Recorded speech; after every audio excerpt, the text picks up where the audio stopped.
Now, it's very important to prepare before we pray, because remember, we're in the presence of the God of the universe. Okay, that was a lot of P's. Keep this in mind. To the degree in which I make myself present to God, to that same degree, God will make himself present to me. Think about that. So I like to find a quiet, dark spot, feet on the ground, palms open, ready to receive. Posture is important because our body is the manifestation of our soul. So if our body's open, our soul's open. Now our heart, or our soul, is spiritual. So this is our doorway, so to speak, into the spiritual. And that's where we're going to meet God. So the first thing we got to do is get into that room, the inner room, which is our hearts, and close the doors to everything else. Now let's start with a simple de-stressing technique. Focus on all the noise in your head, all the stress in your gut, anything that's weighing heavy on you. Imagine it all like a red smoke, collecting in the center of your chest. And just keep taking deep breaths and exhaling it all out. Just keep focusing on your breath and picture the smoke passing through your lips.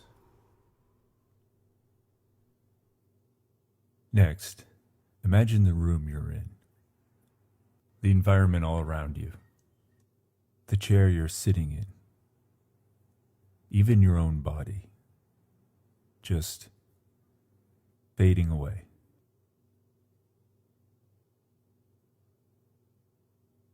So there's no world right now, so none of those worries connected to it.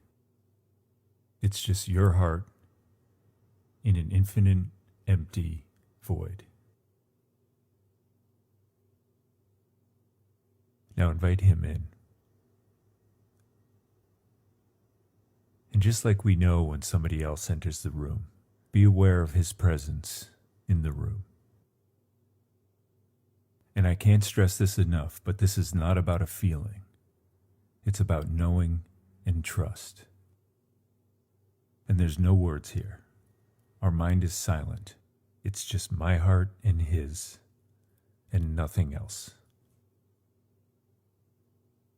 Now we can just sit here forever, not say a word, and just be. This is actually the deepest form of prayer. But if we want to say something, I can't tell you what that is, but I find it helps to have a little structure. So where I usually start is, Dear Lord, I'm sorry for. Because remember, we're on sacred ground here. So search your heart for those dark spots. Where have I fallen short? With myself, with God, with the people around me. What are the blocks getting in the way between me and him? And if you don't really know what to say here, ask him to show you, and he will, over time. And please, just lose this idea of the angry God who's so disappointed in me. He's literally the dad in The Prodigal Son who runs out to meet us.